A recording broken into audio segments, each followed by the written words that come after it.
Well, my day is generally very, very packed. I generally think about what I have to do over the next 15 or 16 hours that I'll be at work. And I also think about the surprises that my field of science and medicine often have waiting for me. Well, there's no doubt, if you look at the history of public and global health, vaccines are one of the, if not the most important intervention that has ever been developed for any public health issue.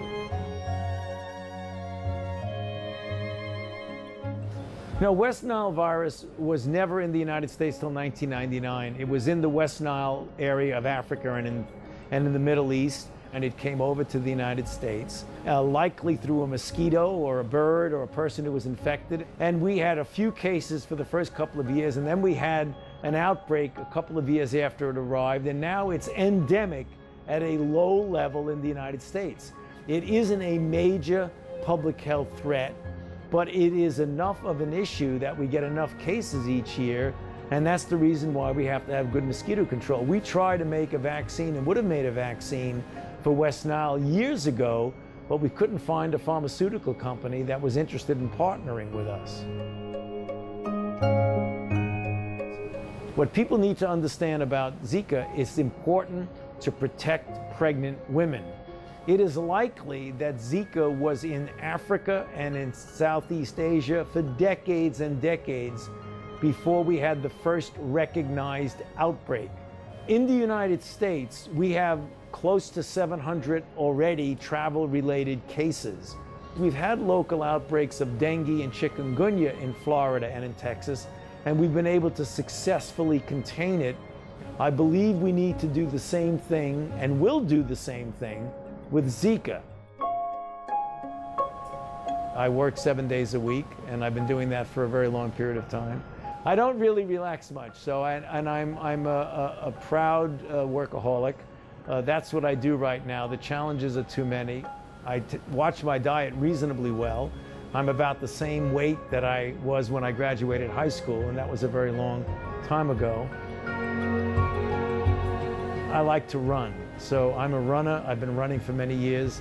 I've run several marathons, many 10Ks, and I continue to make sure that I every day do something that is exercise related.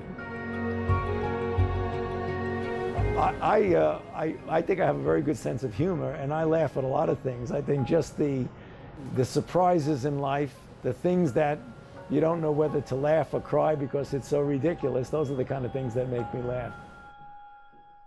The hope that I have for the discipline for which I'm responsible in infectious diseases is the elimination of those diseases that are controllable. I want to see the elimination of polio. I want to see HIV no longer be an epidemic and pandemic as we know it. I want to see an era of the end of AIDS. I don't think we'll ever be able to completely eliminate infectious disease. That's unreasonable, but we can do a lot more to alleviate the suffering associated with infectious diseases.